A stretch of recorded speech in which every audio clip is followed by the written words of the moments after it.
Finally, whatever is true, think about such things. Welcome to Truth Is, the podcast based on the blog, based on tidbits of truth that find their way filtering through the mind of Dewey Roth.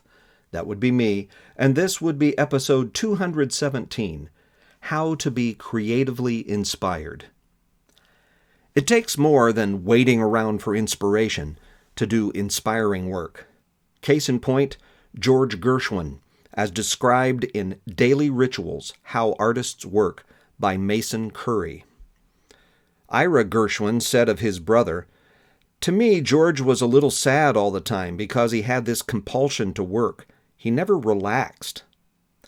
Indeed, Gershwin typically worked for 12 hours or more a day, beginning in the late morning and going until past midnight. He started the day with a breakfast of eggs, toast, coffee, and orange juice, then immediately began composing, sitting at the piano in his pajamas, bathrobe, and slippers. He would take breaks for a mid-afternoon lunch, a late afternoon walk, and supper at about 8 o'clock. If Gershwin had a party to attend in the evening, it was not unusual for him to return home after midnight and plunge back into work until dawn.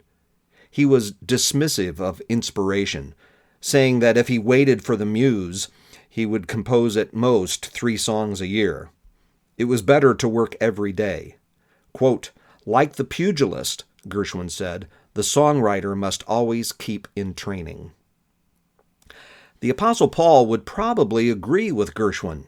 1 Corinthians chapter 9, verses 24 through 27 from the Phillips translation.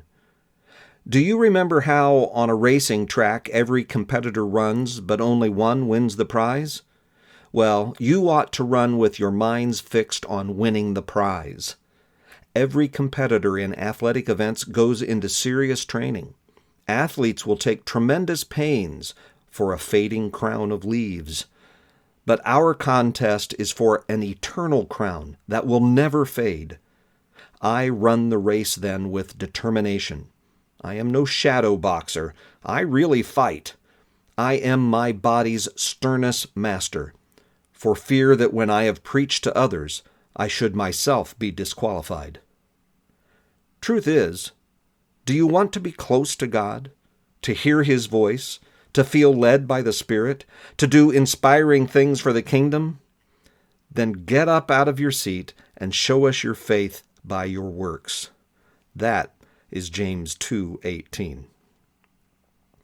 You can find the Truth Is blog by going to almostthetruth.com, where you can also find my contact information and learn about the humor blog Almost the Truth.